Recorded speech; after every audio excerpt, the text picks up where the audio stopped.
Hello and welcome to today's review of the Transformers Takara Legends Doublecross. Now, Doublecross here is a interesting figure in the sense that he's got two names.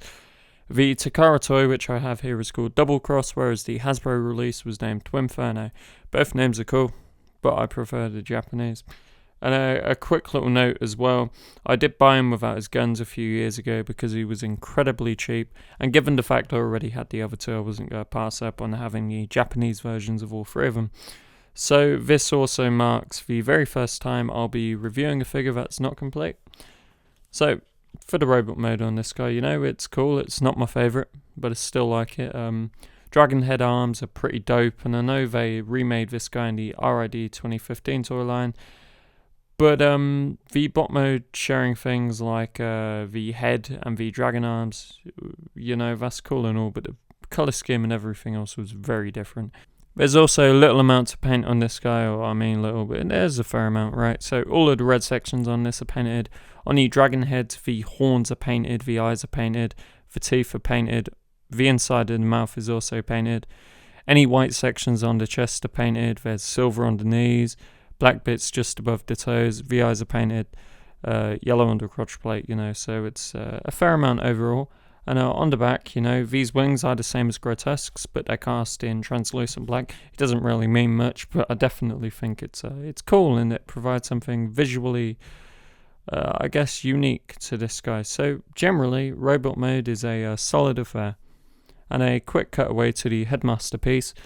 This guy's cool, he's as simple as the headmasters come, if we're being honest, but he's got some paint on his arms, on his legs, then you've got the yellow detailing on the head. He's got a bit of an eye patch, a black eye, little black painted nose. We go focus in on that. There you go, looks like a little pirate tiger dude. Cool choice, I guess, I'm not against it. Any of the headmasters looking cool is a bonus to me, because I don't think they're the primary reason you buy these figures. So let's move on to articulation. So the articulation for this guy is fairly straightforward. It's mostly the same stuff as both of the other figures that we've reviewed so far. You have the shoulders going all the way around, doing the 360. The arms are going to go out at a 90. There you go. He's got a beautiful bicep swivel, basically just as well hidden as the other guys. He's got 90-degree elbows, which is something to point out, given the fact that these are kind of arm head things for the dragon mode. The wrists hinge up. Then, due to the fact they're actually his hands, they also kind of open and close, which is a definite bonus points. It's something this can do better than the others, but everything else is generally the same. Then there's no waist due to the kind of a cockpit section, which is kind of expected. It's how the other guys worked as well. And then for our leg movement, we have a 90-degree kick upwards. Here in the camera, yeah. I wanted to edit that out, but I would have been short on footage otherwise, so apologies. Legs kick back at 90. There you go, beautiful stuff. Legs kick out at 90 as well, so he will do the full splits. You've got a proper thigh swivel going around, really deep knee bend, which is great stuff. And then swivels round at the foot, hinges downwards, and it's generally cool stuff. Now these guys were definitely so close to having like proper ankles, but it just wasn't meant to be because they can't kind of bend inwards the way they need to. But it's not the worst thing in the world, so I'm not going to knock it too much. But yeah. So from here, we're just going to move on to our bot mode size comparison. So for the bot mode size comparison, here we have Repugnus, Grotesque, Astro Train, Ralph, Steve. Generally cool stuff, I brought an Astro Train just to see everyone with a Legends Voyager, and it's alright, nothing new to add. We've seen them all together, so we're just going to go on to the transformation.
So for the alt mode, you've got this goofy looking two-headed dragon thing, and the conversion is fine due to the arms being the heads and necks. For the beast mode though, he's thrown off proportionally, which sucks a little bit.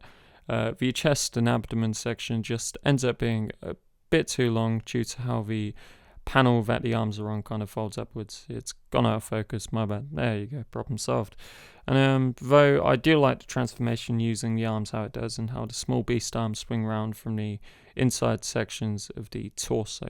There's grooves which can go show you where the arms fold into. It's a definite cool step, and it's a nice way to hide away the beast arms in this mode, or in the robot mode, sorry. So yeah, it's alright, and the wings and legs are identically molded to Grotesque, but grey and black is infinitely more boring than the pink and grey that he had, but I still like it, and the conversions for these parts is identical, and I'm perfectly fine with that being the case, purely because it's solid and gets the job done. So my overall thoughts on this mode, it's solid, I'm not going to hate on it too much. The chest section is far too long, and it really does hinder what these dragon heads are able to need. They could kind of fold forward a bit, but they're not getting much range, so it's kind of whatever it is.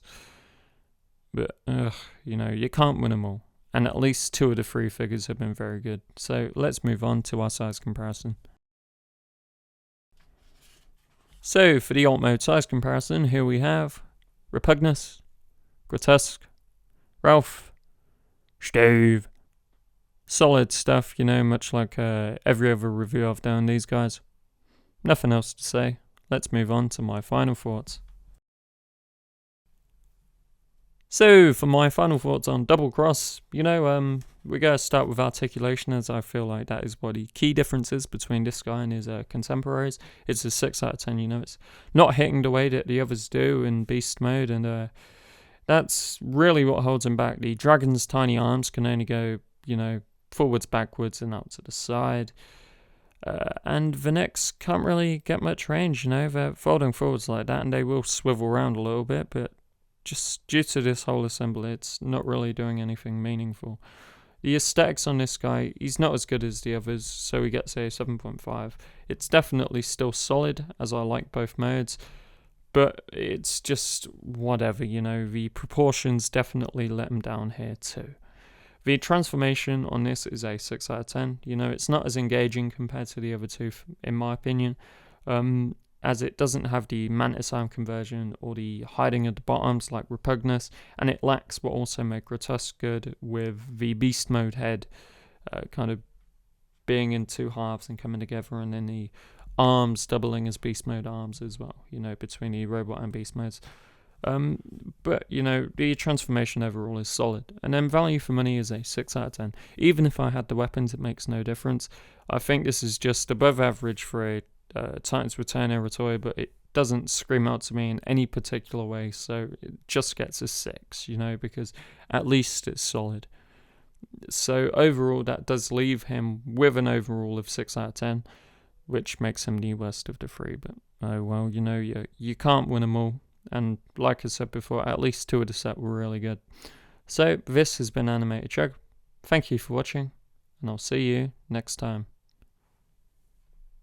Oh, and yeah, that video kind of re-ranking everything from past reviews and stuff, that will eventually go up.